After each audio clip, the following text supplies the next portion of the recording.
Graça e paz mais uma vez. Amados, vamos abrir em Apocalipse 19 para lermos juntos do 11 ao 16.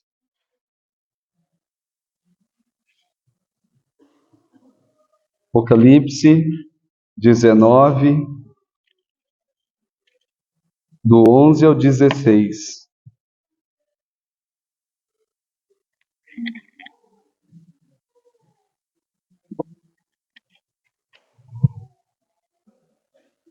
Amém? Vamos ler juntos? Vi o céu aberto, e eis um cavalo branco. O seu cavaleiro se chama Fiel e Verdadeiro, e julga e peleja com justiça. Os seus olhos são chama de fogo. Na sua cabeça há muitos diademas. Tem um nome escrito que ninguém conhece, senão ele mesmo. De sangue. E o seu nome se chama o Verbo de Deus. E seguiam-no os exércitos que há no céu, montando cavalos brancos, com vestiduras de linho finíssimo, branco e puro. Sai da sua boca uma espada afiada, para com ela ferir as nações, e ele mesmo as regerá com cetro de ferro, e pessoalmente pisa o lagar do vinho, do furor da ira do Deus Todo-Poderoso. Tem no seu manto e na sua coxa um nome inscrito: Rei dos Reis e Senhor dos Senhores. Queria uma vez mais orar com os irmãos. Senhor, nós te damos graças por tudo que o Senhor já ministrou ao nosso coração e falou até aqui, Senhor. Nós cremos na sua presença por meio do Espírito Santo e te louvamos, Senhor, porque o Senhor é tão maravilhoso. Os pensamentos que o Senhor tem a nosso respeito são pensamentos de bem e não de mal. Obrigado, Senhor, por esse tempo ainda que teremos de comunhão na palavra. Pedimos a tua unção, pedimos, Senhor, para que o Senhor nos ajude, nos guardando de distrações, nos ajudando, Senhor, a prestar atenção nas suas glórias, na glória da tua vinda, da sua pessoa e da sua obra. Pai, que o Senhor possa nos revelar um pouco mais do seu Filho. Faça isso por meio do Espírito Santo. Que o Senhor possa ganhar os nossos afetos, como já foi orado aqui. Nós queremos contemplar a sua coxa nessa noite. E que está escrito nela: o Rei dos Reis, o Senhor dos Senhores. Fala um pouco mais ao nosso coração a respeito do significado dessas coisas. E, Pai, que por meio do Espírito o Senhor possa nos conduzir a toda a realidade espiritual. Nós não queremos um conhecimento superficial do Senhor, nós não queremos um conhecimento simplesmente religioso e teórico, mas que o Senhor possa nos levar a toda a realidade espiritual, de ter o Senhor como nosso Rei e Senhor. É o que eu te peço por mim e por todos aqui, Pai. Amém. Em nome de Jesus. Amados, o meu encargo tem sido compartilhar sobre o corpo do Senhor. Nós ficamos um tempo olhando para os pés do Senhor, e agora nós estamos olhando para a coxa do Senhor. Na última oportunidade, nós vimos o contexto de Apocalipse 19 e 16, que fala que o Senhor tem no seu manto e na sua coxa escrito o Rei dos Reis e Senhor dos Senhores. E vimos que o contexto ali é o da vinda do Senhor, em glória e poder. Os céus se abrem não para João subir, mas para Jesus descer. E para iniciar ali uma última peleja, são as últimas cenas da história. Começa ali a batalha do Armagedon, e é um tempo em que Jesus ele vai colocar todos os seus inimigos debaixo do estrado dos seus pés, para então ter início as bodas do Cordeiro. Que tempo maravilhoso! Então nós vimos todo esse contexto, e agora, com a ajuda do Espírito Santo, eu gostaria de convidar os irmãos para fixar os olhos nesse que vem. E olhando para ele, vamos considerar algumas características desse que vem, e depois vamos olhar mais de perto para a sua coxa. Esse é o encargo, amém, irmãos? Então, quem é esse que vem com tão grande poder e glória para impor uma derrota tão grande sobre os seus inimigos e tomar a sua noiva para si? Então, nesses versículos que nós lemos, nós temos uma descrição. Eu não vou, por causa do tempo, me deter muito, mas vamos considerando alguns itens aqui. Olha na sua Bíblia para Apocalipse 19, 11. Fala que João diz que ele viu o céu aberto e eis um cavalo branco. Ele vem montado agora num cavalo branco. Quando Jesus entrou em Jerusalém, ele veio de forma muito humilde, montado em um jumentinho. Só que agora, na sua segunda vinda, ele vem montado em um cavalo branco. É o que diz aqui. E o seu nome, o seu cavaleiro, se chama como? Fiel e verdadeiro. Aqui já tem algo que nos fala a respeito dele. Quem ele é? Ele é aquele que é fiel e verdadeiro. Nós temos aqui um contraste com o anticristo, que estará governando aqui na terra, antes de Jesus se manifestar. E o que nós podemos falar do anticristo? É que ele é exatamente o contrário disso. O Senhor que vem, ele é fiel e verdadeiro. Mas e o anticristo? O que nós podemos falar dele? Ele é falso e ele é enganador. Infiel, né? Enganador. O contrário de verdadeiro, falso.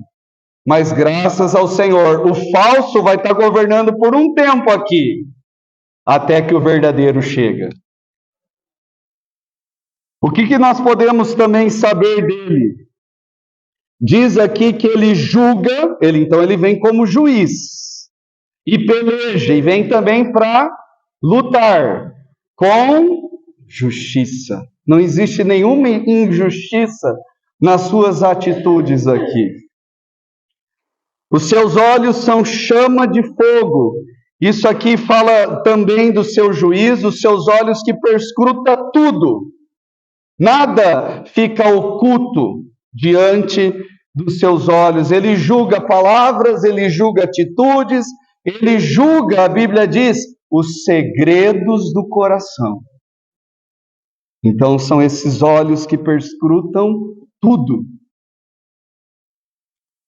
Na sua cabeça há muitos diademas. Esse diadema fala de um acessório para a coroa. Então fala também das suas vitórias. No final do versículo 12, diz que ele tem um nome escrito, olha isso, irmãos, que ninguém conhece. Esse ter um nome escrito que ninguém conhece, isso mostra que o ser do nosso Senhor Jesus é insondável? Será que eu e você podemos dizer que nós já conhecemos tudo a respeito de Jesus? Será que nós já esgotamos, irmãos, o que tínhamos para conhecer sobre Jesus? Aqui está falando que ele tem um nome que ninguém conhece. Isso já nos mostra que o nosso conhecimento dele, irmãos, é incompleto. Dá para eu ficar especulando aqui, mas que nome que é esse, será, hein? Irmãos, nós vamos conhecer naquele dia. Tem alguns nomes que eu dou para Lídia, tem alguns nomes que eu dou para Giovana, nem vou falar aqui porque ela já começa a passar mal só de ouvir aqui. Mas eu chamo de vários nomes, né?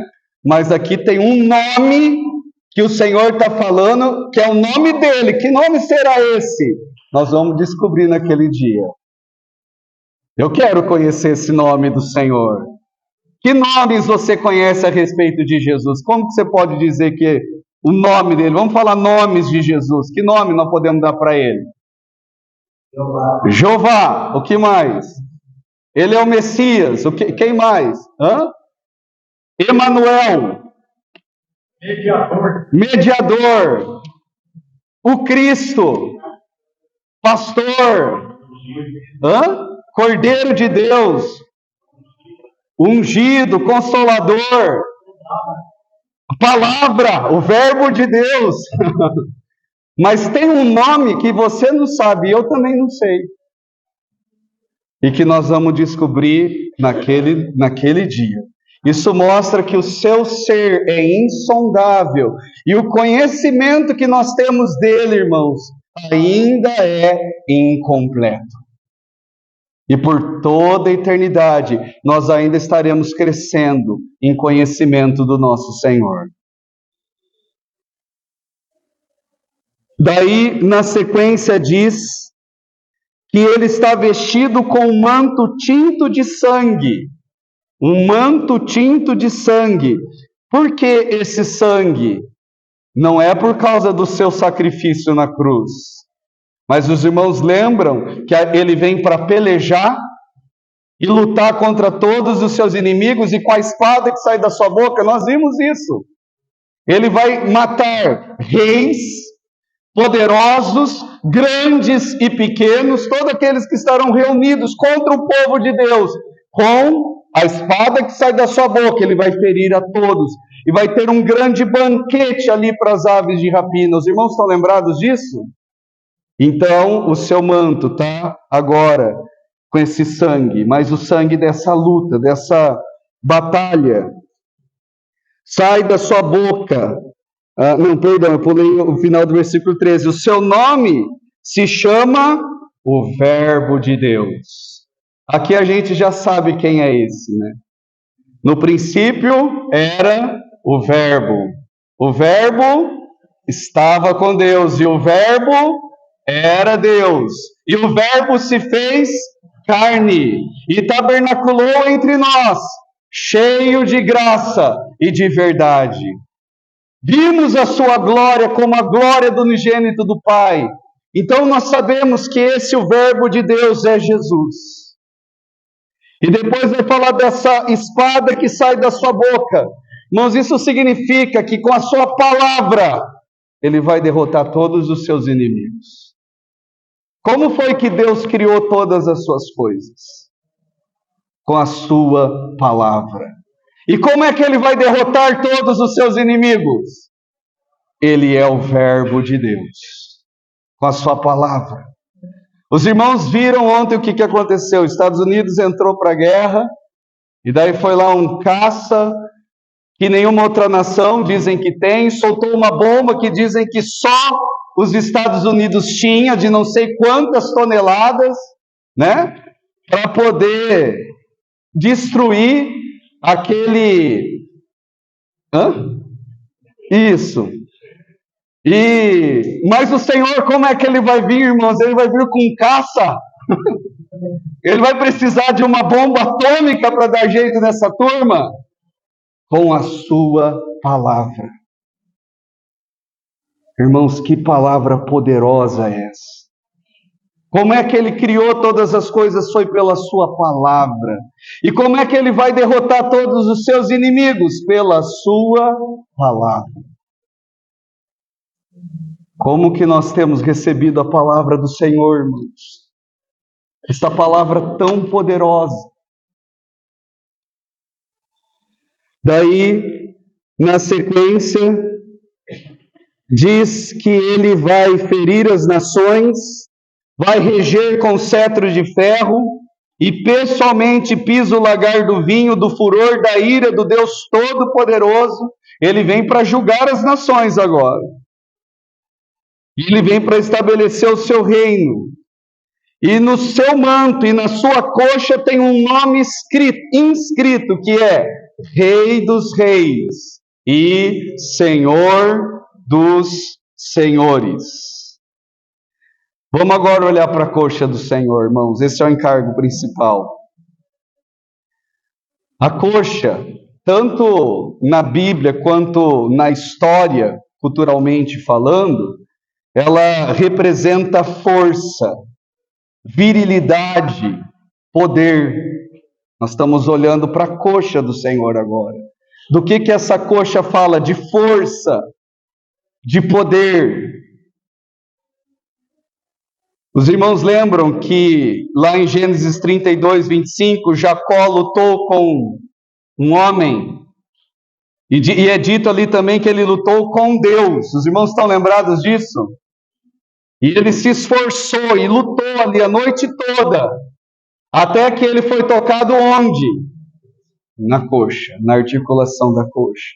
Então isso fala de esforço, isso fala de luta. Isso, falar da coxa é falar de força. Ele foi tocado na parte forte dele. E a gente lembra que Jacó, desde então, ele mancou. Não é isso? Que foi tocado na parte forte dele. Os irmãos estão lembrados também de como o que Abraão fez com seu servo? Ele chega a hora de Isaac casar, ele chama o seu servo mais antigo, Eliezer, e ele faz esse servo jurar que não vai pegar uma esposa entre os cananeus, mas vai buscar entre a sua parentela. E para fazer esse juramento, o que ele pede para o servo fazer? Para colocar a mão por baixo da coxa. Então a coxa, ela fala aí da virilidade. E o que está escrito na coxa do Senhor? Irmãos, tem alguns, se os irmãos começarem a pesquisar, que aí começam a especular. Alguns começam a dizer, Jesus tinha tatuagem, porque está dizendo que estava escrito na coxa, né? E, irmãos, não precisamos entrar, aí é uma especulação que o texto não está dizendo, está falando que tem o manto e na coxa. Se de fato está tatuado na coxa, se está no manto, não importa. O que importa é que está escrito na sua coxa: Rei dos Reis e Senhor dos Senhores. Não vamos ficar perdidos na discussão se Jesus tem tatuagem ou não tem. Mas vamos prestar atenção no fato de que Ele é o Rei dos Reis e Senhor dos Senhores. Como às vezes a turma se perde nos detalhes e deixa de olhar para o principal. O principal é que Ele é Rei dos Reis e Senhor dos Senhores. A palavra rei aqui no grego é basileus, que significa líder do povo, significa príncipe, significa comandante, significa senhor da terra. E quando diz que Ele é Senhor dos Senhores, tanto a palavra Senhor quanto Senhores no grego é kurios, que significa aquele a quem uma pessoa ou coisa pertence. Dizer que Jesus é o Senhor significa dizer para o Senhor: Senhor, eu pertenço a Ti. Chamar Jesus de Senhor significa dizer: Jesus, eu pertenço a Ti. Você quer declarar que Jesus é o Senhor? Então declara. Você está consciente do que você está declarando? Você está declarando: Jesus, eu pertenço a ti. Então a palavra Senhor aí significa aquele a quem uma pessoa ou coisa pertence. Ele tem o poder da decisão. Se eu digo que Jesus é o Senhor, isso significa dizer que Ele tem o poder da decisão. Ele tem. Ele é proprietário, Ele tem o controle, Ele é soberano. Então, dizer que na sua coxa está escrito Rei dos Reis, Senhor dos Senhores, isso fala da supremacia do Senhor Jesus. Fala dele, Ele estar sobre outros reis e senhores, fala da sua superioridade. Supremacia é isso. Rei dos reis, Senhor dos senhores. Nós estamos falando da supremacia de Jesus, da sua superioridade. Vamos considerar outros versículos, irmãos, que nos falam de Jesus como Rei dos reis e Senhor dos senhores. Primeiro, vamos abrir em Filipenses 2, um texto bastante conhecido já.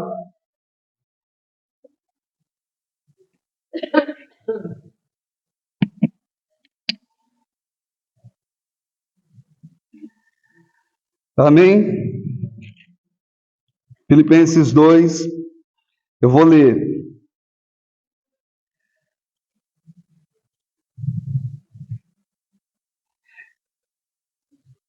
Jovens, lembra que nós conversamos sobre o contexto textual?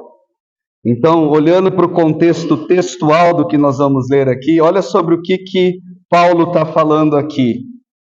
Ele começa dizendo assim, se há alguma exortação, no versículo 1, em Cristo Jesus, alguma consolação de amor, alguma comunhão do Espírito, se há entranhados afetos e misericórdias, completai a minha alegria, de modo que penseis a mesma coisa, tenhais o mesmo amor. Ele está fazendo uma exortação para a assembleia aqui, para completar a alegria dele, pedindo para os irmãos pensarem a mesma coisa, ter o mesmo amor, sejais unidos de alma, tenhais o mesmo sentimento, nada façais por partidarismo ou vanglória, mas por humildade, considerando cada um os outros superiores a si mesmo. Não tenha cada um em vista o que é propriamente seu, mas senão também cada qual o que é dos outros. Então é nesse contexto que Paulo vai falar de Jesus, num apelo para a assembleia ter os mesmos sentimentos que houve nele. E ele vai dizer: tende em vós o mesmo sentimento que houve também em Cristo Jesus. Olha o exemplo dele. Pois ele, subsistindo em forma de Deus, não julgou como usurpação o ser igual a Deus. Antes a si mesmo, o que ele fez? Se esvaziou, assumindo a forma de servo, tornando-se em semelhança de homens e reconhecido em figura humana, a si mesmo se esvaziou, ele a si mesmo se humilhou, tornando-se obediente, olha a obediência, até a morte de cruz. E porque ele fez isso, irmãos, olha o que diz o versículo 9: pelo que também Deus o exaltou sobremaneira e lhe deu o nome que está acima de todo nome, para que ao nome de Jesus se dobre todo o joelho, nos céus, na terra e debaixo da terra, e toda língua confesse que Jesus Cristo é Senhor, para a glória de Deus Pai. Amados, que exemplo nós temos aqui, e que lição nós temos aqui, porque Jesus foi exaltado por Deus Pai, porque primeiro ele se esvaziou. Mas os irmãos lembram o que é falado em Isaías 14 sobre Satanás? Os irmãos estão lembrados? Abre lá em Isaías 14, do 13 ao 15. Isaías 14, do 13 ao 15. Vamos comparar. Nós já comparamos Jesus com o anticristo, vamos comparar Jesus com Satanás. Isaías 14, do 13 ao 15. Vamos ler? Chegou lá? Nós vamos chegar nesse texto ainda no nosso estudo de Isaías, estamos quase lá. E aqui, nós sabemos que quem está falando aqui é de Satanás. Vamos ler, Isaías 14, do 13 ao 15. Tu dizias no teu coração: eu subirei ao céu, acima das estrelas de Deus, exaltarei o meu trono, e no monte da congregação me assentarei, nas extremidades do norte. Subirei acima das mais altas nuvens, e serei semelhante ao Altíssimo. Contudo, serás precipitado para o reino dos mortos, no mais profundo abismo. Amados, que lição nós temos aqui? Satanás é aquele que quis se elevar. Ele quis se exaltar. E o que aconteceu com ele? Ele foi julgado, precipitado para o reino dos mortos. Ele foi derrubado. Deus resiste aos soberbos, mas ele concede graça aos humildes. E aqui nós temos o maior exemplo disso onde, irmãos? Em Jesus. Porque o que Jesus fez foi tomar o caminho exatamente o contrário de Satanás. Ele se esvaziou. Ele a si mesmo, não quer dizer que outros fizeram isso com ele, mas ele a si mesmo se humilhou. E Deus que vê, o exaltou. Quem que vê Davi lá no meio das ovelhas, irmãos, pastoreando, louvando a Deus? O próprio pai não lembra dele. O pai chega a Samuel para ungir o novo rei, chama o filho mais velho, vai passando um por um, olhando pela aparência, pelo porte. Mas quem é que viu Davi no meio daquelas ovelhas, não visto por ninguém? Opa, vou corrigir. Visto por aquele que realmente importa. Aquele que diz para Samuel: Samuel, cuidado. Deus não vê como o homem vê. O homem, ele analisa a aparência, mas Deus vê o coração. E Deus tira Davi dali dentre as ovelhas para se tornar um pastor do seu povo. Quem é que exaltou Davi, irmãos, como rei de Israel? Foi o Senhor, num caminho primeiro de humildade e vou até dizer de humilhação.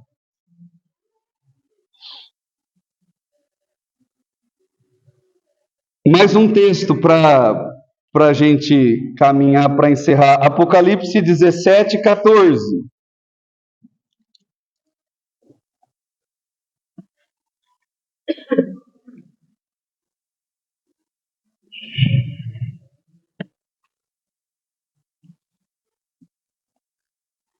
Apocalipse 17, 14.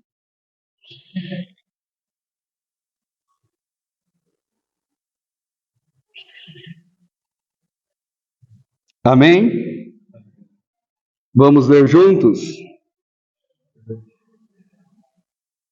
Pelejaram eles contra o Cordeiro, e o Cordeiro os vencerá, pois é o Senhor dos senhores e o Rei dos Reis. Vencerão também os chamados, eleitos e fiéis que se acham com Ele. Aleluia! O Cordeiro venceu. O Cordeiro aqui diz que ele vai pelejar e ele vencerá. Por que que ele vencerá? Porque ele é o Senhor dos Senhores e o Rei dos Reis. Isso está mostrando que nós vimos no contexto da batalha de Armagedon, estarão nações reunidas contra o seu povo. O anticristo, o falso profeta. E agora o Senhor sai montado num cavalo branco e ele sai para vencer. E ele vencerá. É o Cordeiro que vencerá. E ele vai vencer por quê? Pois ele é o Senhor dos senhores e Rei dos reis. João está afirmando aqui que ele é aquele que está acima de todos os seus inimigos. E ele vai vencer sozinho, irmãos? Ele vai vencer sozinho? O que diz aí? Vencerão também quem? Os chamados. Quem que são esses, irmãos? Os vencedores, os chamados, os eleitos. Irmãos, você quer estar junto com ele aqui ou não quer? E por que que eles vão vencer? Porque estarão com ele. Puxa vida. Por estar com ele, eles vencerão.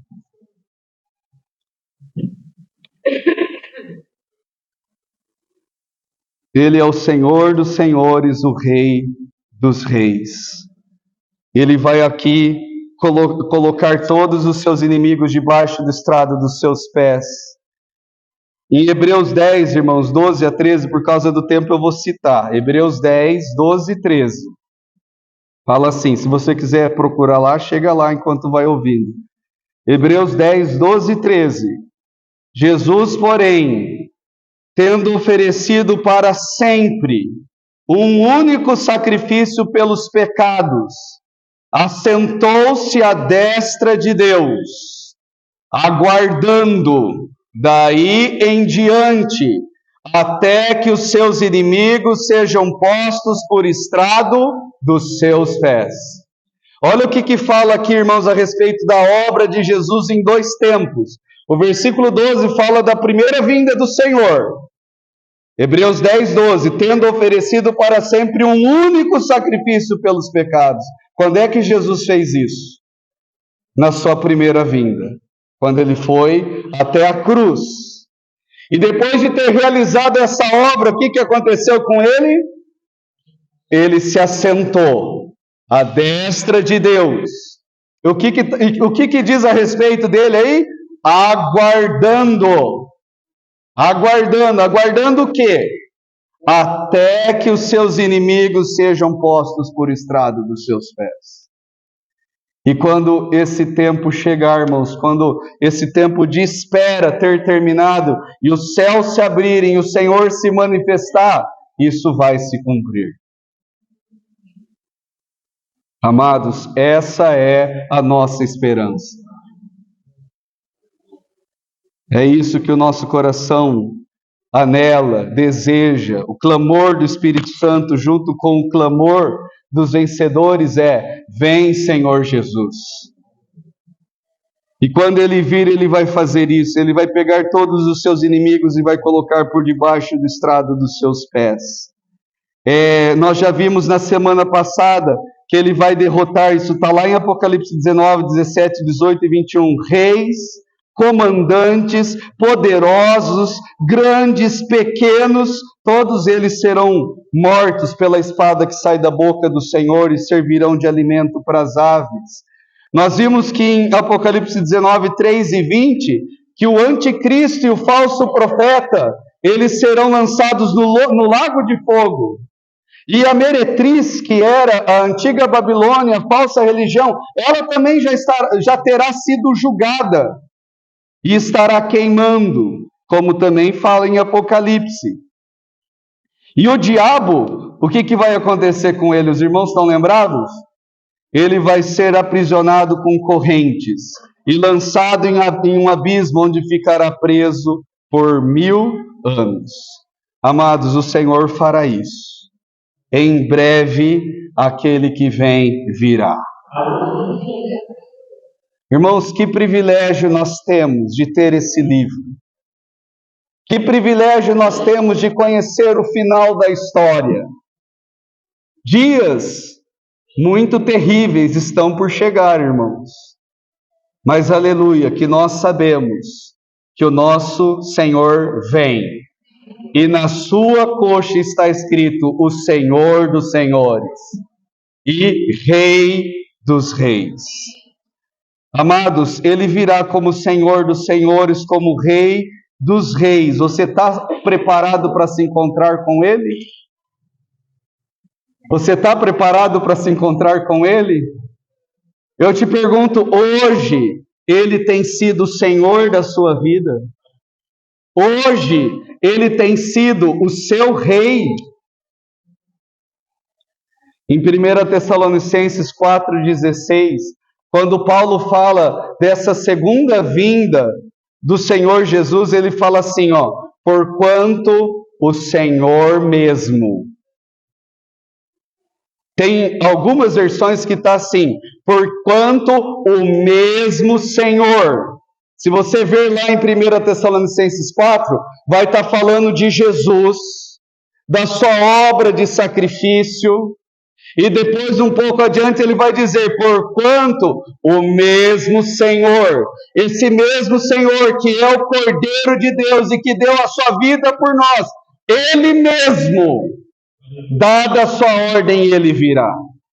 Mas não é outro Senhor, é o mesmo Senhor. Policarpo foi um bispo, um presbítero da igreja em Esmirna. Os irmãos estão lembrados do testemunho dele? Policarpo, ele serviu ao Senhor ali na igreja em Esmirna, que é a igreja perseguida, e os irmãos foi protegendo Policarpo, levando para suas casas, e por onde os soldados romanos chegavam, levavam os cristãos para serem mortos. Até que Policarpo chegou uma hora que falou, não dá mais para eu ficar fugindo, eles estão atrás de mim, quem eles querem sou eu. E por onde eu estou passando, os irmãos estão todos sendo levados e sendo mortos, mas por minha causa, eu não vou mais fazer isso. Daí, Policarpo ficou ali na casa onde ele estava, até que os soldados chegaram. Quando os soldados chegaram, Policarpo pediu para os irmãos servirem alimento para os soldados. E pediu para eles deixarem fazer uma oração. E Policarpo, irmãos, ele orou por todos os irmãos que ele lembrou. Foi por isso que Policarpo orou. Ele orou por todos, por cada um que ele lembrou. Daí Policarpo, então, depois disso, desse tempo de oração, colocaram ele em um jumento, e o levaram à cidade. E ao chegarem, os seus perseguidores o levaram a uma carruagem de um homem chamado Herodes, o capitão das tropas locais. Herodes, olha quanta coisa. E Herodes tentou convencer Policarpo a se salvar, e falava para Policarpo, ora, que mal que tem em dizer que César é o Senhor? Ele falava essas coisas para Policarpo. Que mal, basta você dizer, Policarpo, que César é o Senhor. E oferecer incenso para ele. Que mal que tem nisso? E daí, quando Policarpo recusou-se a fazer isso, o funcionário que ficava ameaçando ele ali, forçou ele a sair da carruagem e feriu a perna dele, fazendo ele cair da carruagem. E quando ele chegou até o estádio, mais uma vez o procônsul ele insistiu para que Policarpo negasse a Cristo.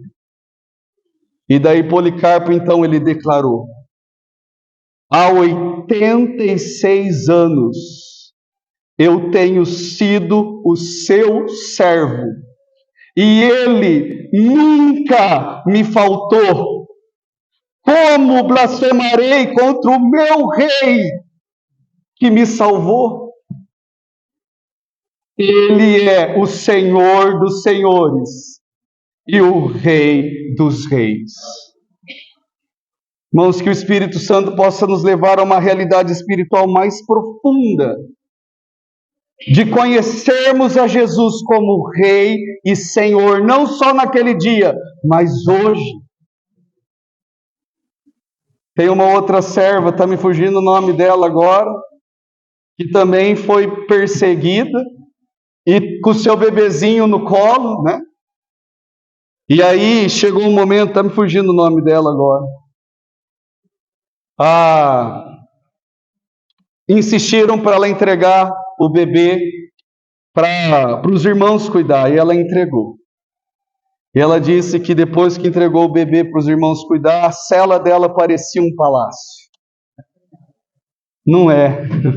Eu acho que é Perpétua, começa com P. É Perpétua o nome dela. E daí, essa irmã, né, ela entregou o bebezinho, e falou que depois que ela entregou, a cela dela parecia um palácio. E o pai dela, alguém que não conhecia Deus, que não temia Deus, não servia Deus, veio, né, visitá-la e estava com ela. Mas Perpétua, pensa, tenha um pouco de sanidade, de sobriedade, pensa direito. Você acabou de ter uma filha, mãe pela primeira vez. Faz o que for necessário, faz o que é necessário. Se eles querem ouvir que você não crê em Jesus, só faça isso que for necessário para cuidar da sua filha, tal. E daí essa irmãzinha, ela falou para o pai: pai, olha ali, o que tem ali? Tinha um vaso, né? Como que aquilo ali chama? Aquilo é um vaso, filho. Então, pai, eu não posso dar um outro nome para aquilo ali, senão o que ele é. Ele é um vaso. E eu sou uma cristã. Eu sou uma cristã. E ela deu a vida pelo Senhor, porque é alguém que o Espírito Santo, irmãos, trabalhou profundamente no coração o que é ter Jesus como Rei e Senhor. Amados irmãos, aqueles que têm servido e conhecido Jesus como Rei, como Senhor, como será? Será que naquele dia, ao Jesus despontar do céu, nós vamos olhar para Ele: olha, Jesus, eu não sabia que o Senhor era assim. Será que é isso, irmãos? Policarpo conhecia ou não conhecia o Senhor? Por 86 anos serviu, conheceu. Amados irmãos, que a nossa vida possa ser para servir ao Senhor, tendo Jesus como nosso Senhor e como nosso Rei. E que o Espírito Santo possa nos introduzir em toda essa realidade espiritual. Amém, amados? Vamos orar. Senhor, nós te damos graças. O Senhor é aquele que está exaltado nas alturas. Como nós louvamos já aqui nessa noite, nós te entronizamos com louvores. Ó Senhor, nós te entronizamos com louvores, Senhor. Esta assembleia te entroniza. E nós também queremos, Senhor, te entronizar nas nossas vidas. Pai, que por meio do Espírito, o Senhor possa nos levar a um conhecimento mais profundo de Jesus como Senhor. É maravilhoso ter a Ti, Jesus, como o nosso Salvador, como aquele que nos pastoreia, como aquele que resolve os nossos problemas. Ah, Senhor, mas nós queremos Te conhecer de maneira mais profunda e deixar o Senhor governar as nossas decisões. Nós não queremos, Senhor, trilhar os nossos próprios caminhos. Pai, nós sabemos que Jesus é o seu Filho amado, aquele em quem o Senhor tem todo o prazer. E nós sabemos que é o seu propósito ter muitos filhos, à semelhança do seu Filho primogênito. E é isso que nós queremos para a nossa vida, Senhor. Nós queremos conhecer a sua vontade e queremos também avançar no que diz respeito à obediência. Ó Senhor, nós te damos graças também pelo exemplo desses irmãos, heróis da fé, desses irmãos que foram fiéis até a morte, que não te negaram. Sabemos, Pai, cremos, Pai, que eles experimentaram uma porção de graça especial do Espírito Santo para isso. Que o Senhor também possa nos dar essa graça especial, de não negarmos o Seu nome. Ó Senhor, e de vivermos para o Senhor todos os dias da nossa vida. Nós queremos ter a Ti, Jesus, como nosso Senhor, em grandes coisas, mas também em pequenas coisas. Que o Senhor possa nos ensinar o que é uma vida de oração, o que é uma vida de comunhão, o que é perguntar para o Senhor se isso agrada a Ti ou não, se podemos ir ou não, se devemos falar ou não. Queremos saber, Senhor, o que é viver debaixo do Seu governo, o que é deixar o Senhor tomar as nossas decisões. E por meio do Espírito, Pai, nos ensina o caminho da obediência. Senhor, nós te damos graças por essa reunião, por esse tempo que o Senhor se dispensou a nós de maneira tão maravilhosa, e rogamos a Ti para que o Senhor abençoe a nossa semana, Senhor. Ó Senhor, abençoa cada família aqui, abençoa, Senhor, o nosso casamento, abençoa, Senhor, os nossos filhos, guardando eles no caminho do Senhor, que eles possam conhecer a Ti e Te servir, que todos nós possamos avançar em Te conhecer e Te servir, Senhor. Senhor, abençoa o nosso trabalho nessa semana, que o Senhor possa ter misericórdia dessa nação e também desse mundo, Senhor.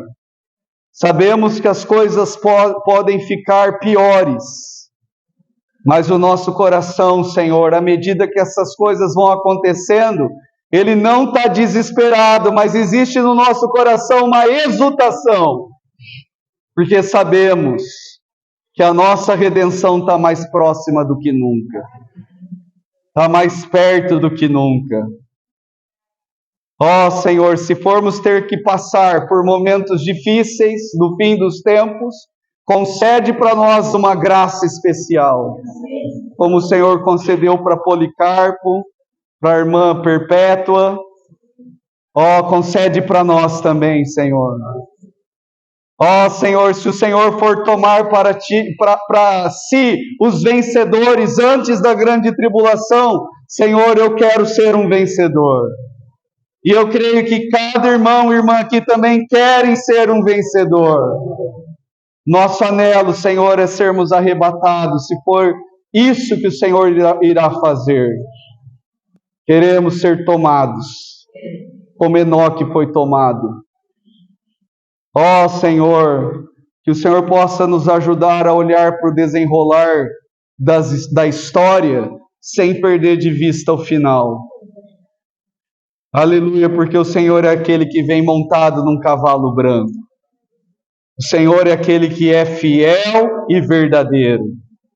O Senhor é aquele que tem na sua coxa inscrito um nome, o Rei dos Reis e o Senhor dos Senhores. Louvado seja o Senhor.